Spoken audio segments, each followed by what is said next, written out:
Good morning, students. Let's continue our chapter Classification of Elements and Periodicity. आज का हमारा topic है electronegativity, जो कि बिल्कुल मिलता जुलता है इलेक्ट्रॉन गेन एंथैल्पी से।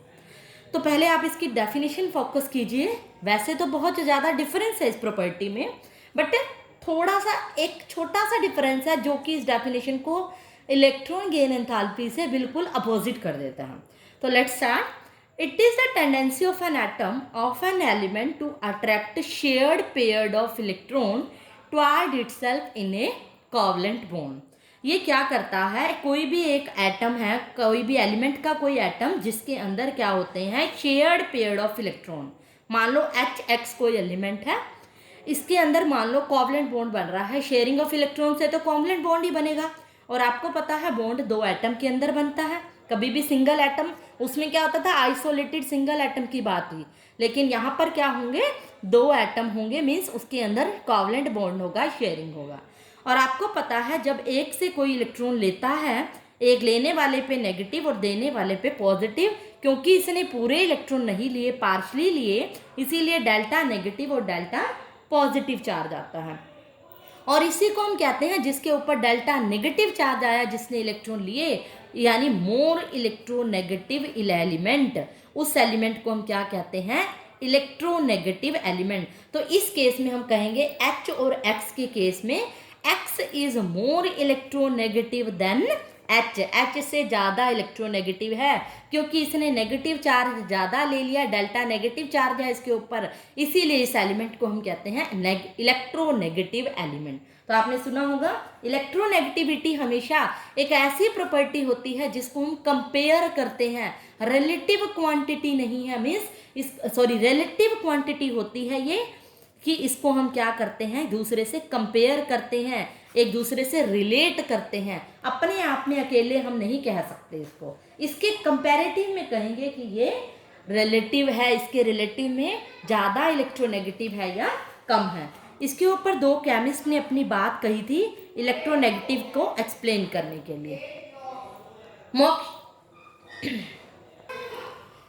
पॉलिंग्स ने स्केल दिया था एक इलेक्ट्रोनेगेटिविटी के ऊपर। पॉलिंग्स ने क्या बात कही थी, EAB, एक इलेक्ट्रोनेगेटिविटी बताने के लिए AB एलिमेंट की उसने कहा था कि अपनी एनर्जी के फॉर्म में बात की थी, बॉन्ड एनर्जी।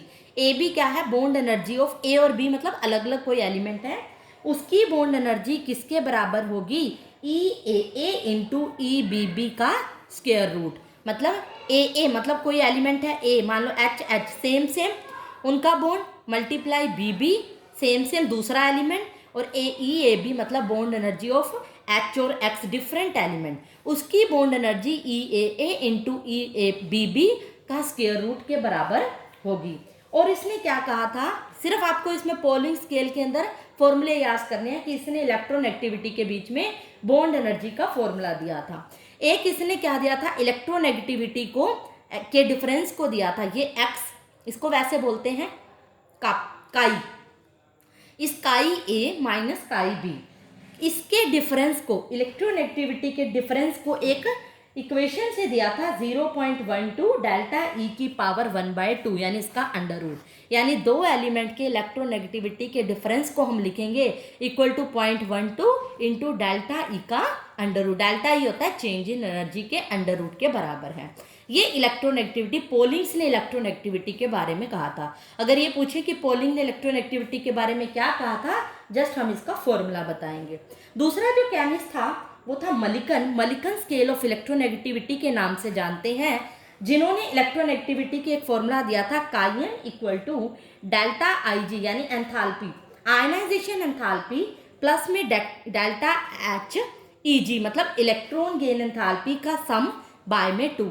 इसने कहा था पहली जो एनर्जी पढ़ी हमने आयनाइजेशन एंथैल्पी और इलेक्ट्रॉन गेन एंथैल्पी, दोनों के सम का एवरेज अगर हम निकालेंगे तो वो बराबर होगी किसके, इलेक्ट्रोनेगेटिविटी के बराबर होगी। M यानी किसी भी एलिमेंट का, मेटल का, कोई भी एलिमेंट की इलेक्ट्रोनेगेटिविटी उसके बराबर होगी। बुक में आपको यहाँ माइनस दिया हुआ है, बट इसको ठीक कर लेंगे आप, प्लस आएगा, दोनों का सम का मीन आएगा। ओके, तो मलिकन्स ने एक ये फॉर्मूला दिया था, पॉलिंग्स ने ये फॉर्मूला दिया था। ये तो थी अपनी अपनी डेफिनेशन। आगे हमने पढ़ना है इसके फैक्टर्स अफेक्टिंग कि इलेक्ट्रोनेगेटिविटी किन किन बातों पे डिपेंड करती है। पहला जो फैक्टर होता है ऑक्सीडेशन स्टेट का होता है। ऑक्सीडेशन स्टेट से आप एक बार के लिए ये याद रखो कि चार्ज होता है। मैं आपको इसके बारे में एक चैप्टर आएगा रिडॉक्स रिएक्शन, वहाँ डिटेल में बताऊंगी ऑक्सीडेशन स्टेट एक्चुअल में क्या है। बट अब तक के लिए आप एक बार ध्यान रखो इसका चार्ज कि किसी भी एटम के ऊपर कितना चार्ज है, that is its oxidation state. और किसी भी एटम पे हमें पता है दो तरह के चार्ज होते हैं, एक प्लस और एक माइनस।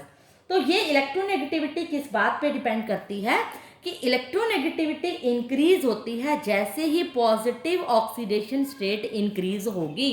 अगर किसी एलिमेंट की पॉजिटिव ऑक्सीडेशन स्टेट इंक्रीज होगी, मान लो किसी एलिमेंट के ऊपर +2 चार्ज है, एक के ऊपर +2 5 है, +2 है और एक पे +5 है, जिसके ऊपर जितना पॉजिटिव चार्ज ज़्यादा होगा उसकी इलेक्ट्रोनेगेटिविटी उतनी ज़्यादा होगी। पॉजिटिव केस की बात कर रही हूँ मैं।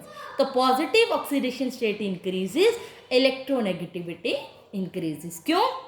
इसका रीज़न क्या है? क्योंकि ऑब्वियसली देखो जिसके ऊपर जितना ज़्यादा चार्ज है वो अपने आप को न्यूट्रल करने के लिए उतने ज़्यादा इलेक्ट्रॉन लेगा। अब इस पर +5 है तो 5 इलेक्ट्रॉन लेगा न्यूट्रल करने के लिए, ये 2 इलेक्ट्रॉन लेगा।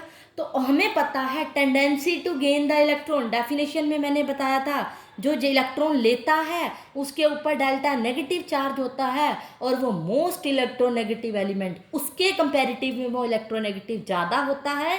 इसका मतलब जो इलेक्ट्रॉन ज़्यादा लेता है, और यहाँ पर ऑब्वियसली जिस पे प्लस चार्ज ज़्यादा होगा वो इलेक्ट्रॉन ज़्यादा लेगा। इसीलिए पॉजिटिव ऑक्सीडेशन स्टेट अगर बढ़ेगी तो इलेक्ट्रोनेगेटिविटी भी बढ़ेगी। दूसरा, अगर हम नेगेटिव से रिलेट करें, नेगेटिव ऑक्सीडेशन स्टेट से कहें तो अगर नेगेटिव ऑक्सीडेशन स्टेट बढ़ेगी तो ऑक्सीडेशन इलेक्ट्रोनेगेटिविटी घटेगी। ऑब्वियसली नेगेटिव बढ़ रहा है तो इसका अपोजिट है, इसको एक्सप्लेन करने की जरूरत नहीं है। सेकेंड जो फैक्टर है हमारा टाइप ऑफ हाइब्रिडाइजेशन। हाइब्रिडाइजेशन आपको मैं नेक्स्ट चैप्टर में केमिकल बॉन्डिंग है वहाँ एक्सप्लेन करूँगी।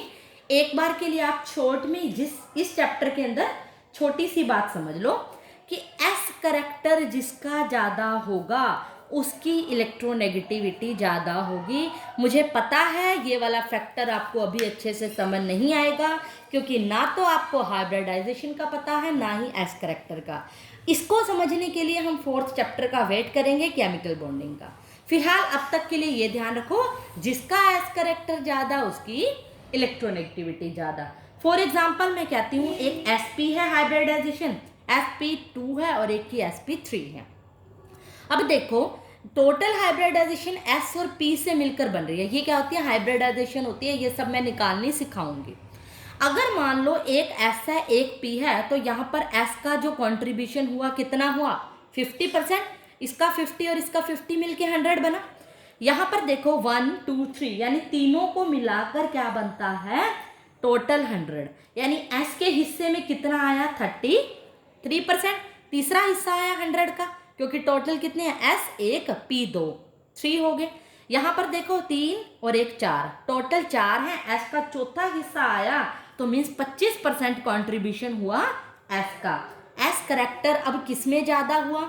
एक में 50, इसमें 33, इसमें 25। अब जिसका S करेक्टर ज़्यादा उसकी इलेक्ट्रोनेगेटिविटी ज़्यादा। एक बार का आपके लिए इतना ध्यान रखना है, इसकी डिटेल मैं आपको केमिकल बॉन्डिंग नेक्स्ट चैप्टर में दूंगी। तो लास्ट फैक्टर जो है हमारा नेचर ऑफ सब्स्टिट्यूएंट्स।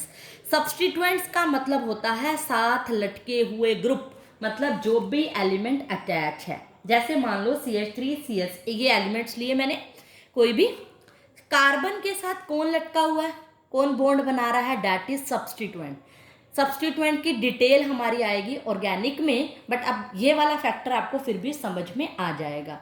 किसी भी सेंट्रल एलिमेंट के साथ जो अदर एलिमेंट बॉन्ड बना रहे होते हैं उनको हम कहते हैं सब्स्टिट्यूएंट। यहाँ पर क्लोरीन बॉन्ड बना रहा है कार्बन के साथ, यहाँ फ्लोरीन बना रहा है, तो ये सब क्या है? सब्स्टिट्यूएंट। मेन कौन है इसके अंदर? कार्बन है। तो ये है सब्स्टिट्यूएंट। कहता है कि इसके ऊपर भी डिपेंड करता है। एक इसके अंदर आता है इंडक्टिव इफेक्ट, ये ऑर्गेनिक में आएगा। तो आप एक बार के लिए ये ध्यान रख लीजिए कि जो सब्स्टिट्यूएंट अगर ज़्यादा इलेक्ट्रोनेगेटिव है, इंडक्टिव इफेक्ट क्या होता है ये सब आप एक्सप्लेन करोगे इस फैक्टर में, बुक में आप पढ़ोगे ना, इंडक्टिव इफेक्ट रीजन लिखा है, बट जब तक ऑर्गेनिक नहीं पढ़ोगे नहीं समझ में आएगा, तो मैं इसलिए इंडक्टिव इफेक्ट की एक्सप्लेनेशन नहीं दूंगी। मैं आपको एक बार दूसरे तरीके से बताऊंगी कि यहाँ पर अगर आप इन ग्रुप की अगर इलेक्ट्रोनेगेटिविटी देखोगे तो फ्लोरीन की इलेक्ट्रोनेगेटिविटी सबसे ज़्यादा होती है, फिर क्लोरीन की होती है और फिर हाइड्रोजन की। तो जितनी ज़्यादा ग्रुप की इलेक्ट्रोनेगेटिविटी होगी उतने ज़्यादा पूरे एलिमेंट की इलेक्ट्रोनेगेटिविटी होगी। तो अगर हम एक्सपेरिमेंटली देखें तो इसकी इलेक्ट्रोनेगेटिविटी इतनी है, इसकी 3.30 है, इसकी 2.30। क्यों? क्योंकि इनके साथ लगे हुए सब्स्टिट्यूएंट की इलेक्ट्रोनेगेटिविटी ज़्यादा है, इसीलिए इन एलिमेंट्स की, इन कंपाउंड्स की इलेक्ट्रोनेगेटिविटी भी ज़्यादा है। तो नेचर ऑफ सब्स्टिट्यूएंट यही कहता है कि अगर साथ लगे हुए सब्स्टिट्यूएंट की इलेक्ट्रोनेगेटिविटी ज़्यादा है तो पूरे कंपाउंड की इलेक्ट्रोनेगेटिविटी भी ज़्यादा होगी। अब ये मुझे कैसे पता चला कि फ्लोरीन की ज़्यादा है, इसको मैं आपको बताऊंगी नेक्स्ट वीडियो में। ये सस्पेंस है, इसको मैं आपको एक ट्रिक के थ्रू बताऊंगी। अभी तक के लिए आप शॉर्ट में समझिए, तो अगले लेक्चर में हम इसकी डिटेल पढ़ेंगे और इस टॉपिक को ख़त्म कर देंगे इलेक्ट्रोनेगेटिविटी के लिए। That's all for today.